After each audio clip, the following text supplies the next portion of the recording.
Entonces vamos a hablar sobre un contenido general del paciente con fractura de cadera durante la pandemia por COVID-19, cómo fue y cómo nos tuvimos que adaptar para una aproximación preoperatoria, intraoperatoria y posoperatoria en esos pacientes que no solamente estaban infectados, sino que estábamos con todas esas medidas de aislamiento.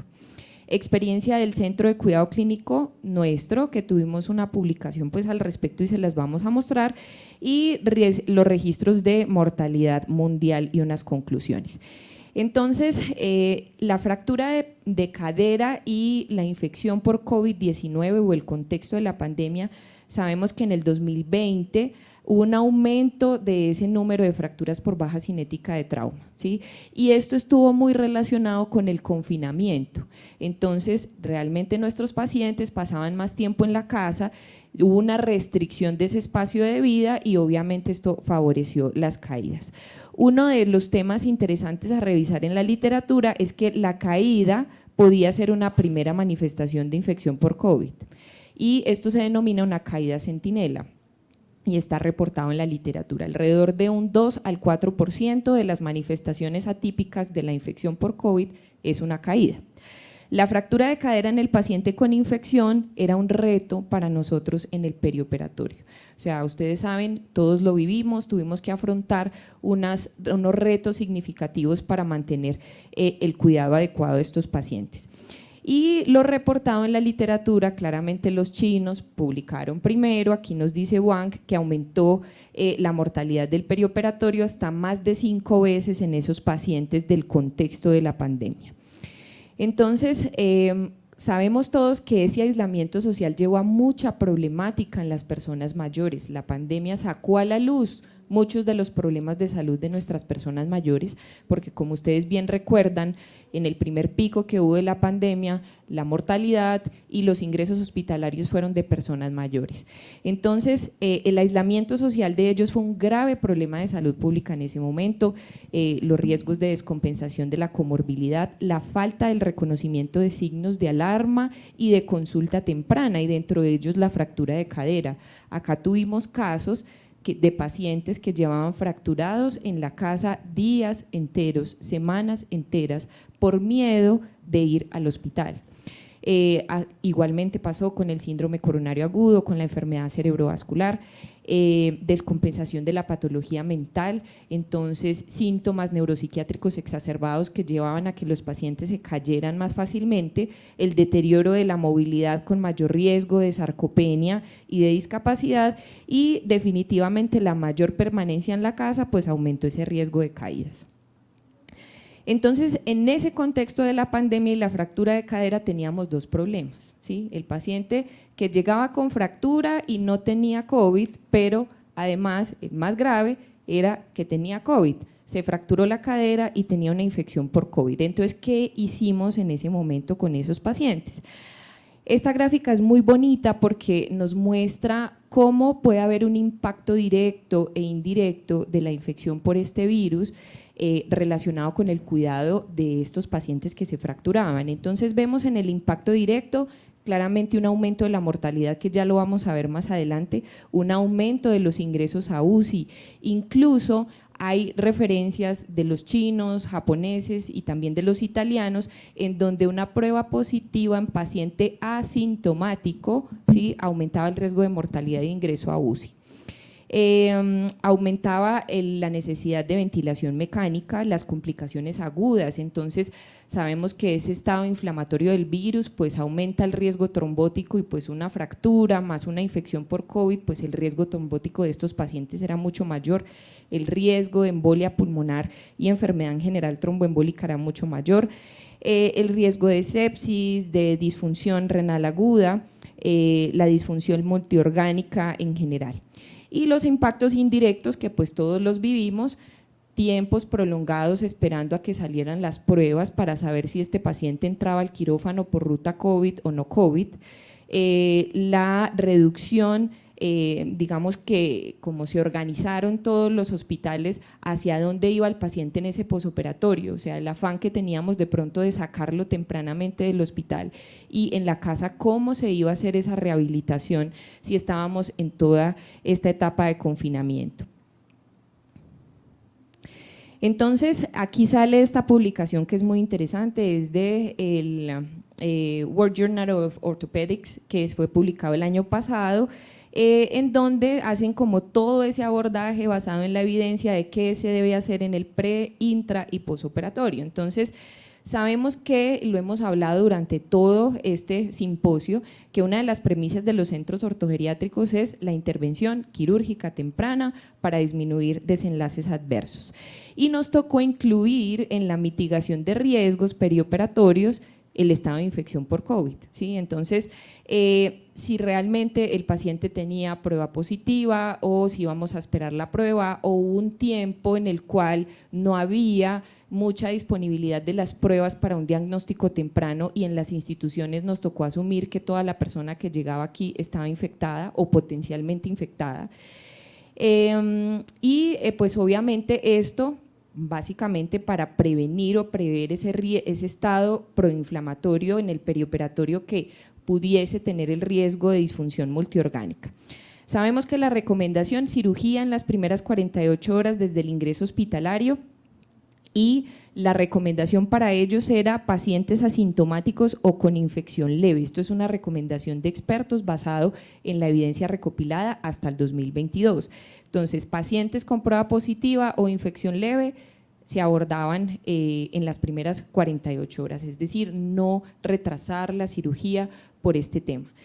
Pero digamos que en los demás casos donde había enfermedad severa, ¿sí? Un COVID grave, en donde había compromiso pulmonar importante, digamos que lo que ellos nos decían es que las decisiones deben ir a un equipo interdisciplinario e incluso les puse esto en comillas porque sé que lo hablamos ayer y que no es una recomendación, digamos que muy clara para muchos centros, es que consideraban un manejo conservador con tracción.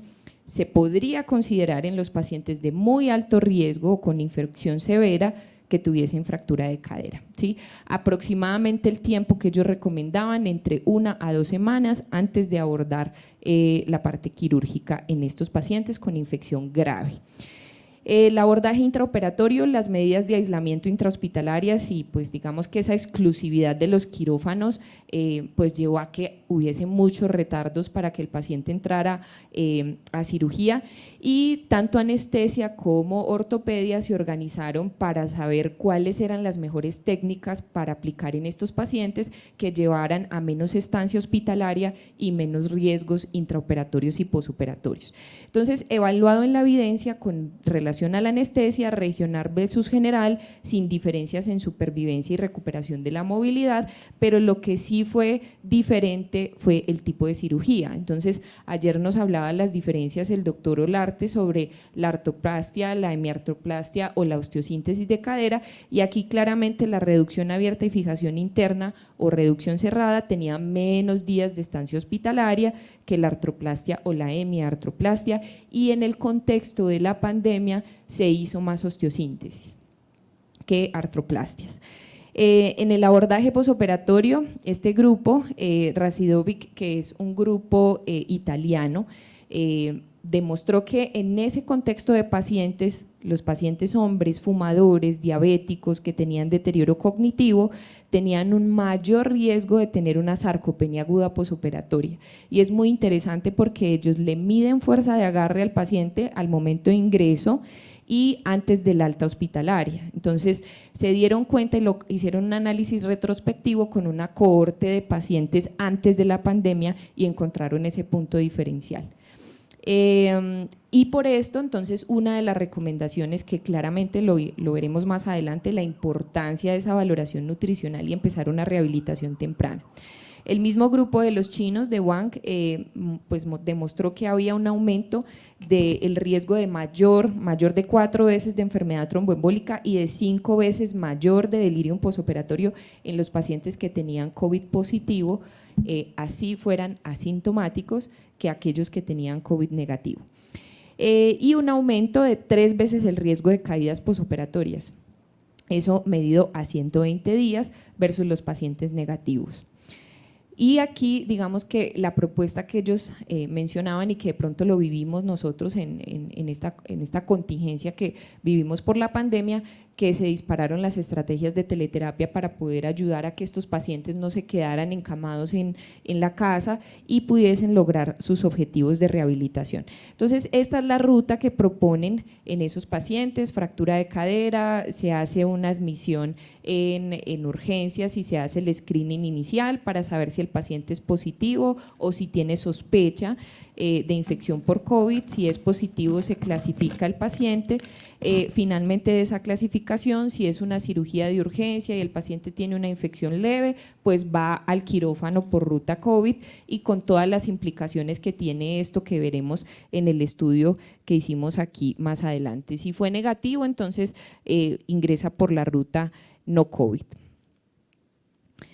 Entonces, ¿cuál digamos que fue la experiencia aquí durante la pandemia en Fundación Santa Fe? Llevó una reorganización hospitalaria completa. Básicamente el hospital se convirtió en un hospital COVID y en un hospital no COVID. Tanto urgencias, hospitalización, quirófanos, digamos que todo se dividió en esas dos clasificaciones. El ingreso por fractura de cadera, pues se hacía un tamizaje desde el ingreso a urgencias, un interrogatorio de nexo de contagio. Si había síntomas en los últimos 14 días, se hacía una PCR para SARS-CoV a todos los pacientes que ingresaban con fractura de cadera, y ahí encontramos nuestro primer reto, que era priorizar el reporte de la PCR, porque finalmente encontramos muchas dificultades. Acuérdense que en esa avalancha de pacientes que estaban tan sintomáticos, entonces que tuvimos que hablar con el laboratorio para que nos priorizaran el reporte de este tipo de pacientes, así como los pacientes que estaban esperando prueba de UCI y de otros grupos. Pues obviamente aquí ese fue un reto significativo. Si el paciente tenía PCR positiva o sospecha clínica, hacíamos una valoración. Acá tuvimos unas sesiones conjuntas de junta interdisciplinaria en este auditorio. Nos reuníamos con neumología, medicina interna, digamos que todas las especialidades clínicas, para presentar ciertos casos. Dentro de ellos presentamos casos de pacientes con fractura de cadera para que como equipo interdisciplinario tomáramos qué decisiones relacionadas con cada paciente. Entonces, aquí hicimos en este estudio un análisis de cohorte retrospectiva. Se analizó desde marzo del 2020 hasta marzo del 2021, que fue un total de 73 pacientes del centro, y el comparador fue una cohorte del 2018 a marzo del 2019, que fueron 69 pacientes. Los criterios de inclusión eran mayores de 65 años con fractura de cadera o periprotésica por fragilidad, y de exclusión, entonces, fractura pues de alta cinética de trauma, por enfermedad metastásica o un tiempo de consulta mayor de 7 días al ingreso a urgencias. Desenlaces, entonces mirábamos complicaciones intrahospitalarias, si había úlceras por presión, neumonía, todas las que vemos aquí, el ingreso a UCI, infección del sitio operatorio, infarto agudo del miocardio, entre otras. Y dentro de los indicadores que tenemos propios del centro, el tiempo a cirugía, la presencia de delirium, la estancia hospitalaria, mortalidad intrahospitalaria a 30 y a 90 días. ¿Qué encontramos macro? Ya les voy a mostrar un poco las gráficas relacionadas. Entonces, vimos que el promedio de edad en general, como lo hemos visto comparado con otros centros, siempre atendemos aquí pacientes más viejos. Digamos que la pandemia no fue la excepción. Entonces eran pacientes mayores de 80 años, la mayoría, como ustedes ven aquí. No hubo diferencias de edad, sexo ni tipo de fractura, con mayor carga de comorbilidad que los pacientes que tenían o que la cohorte comparadora. 7 pacientes tenían síntomas sospechosos al ingreso.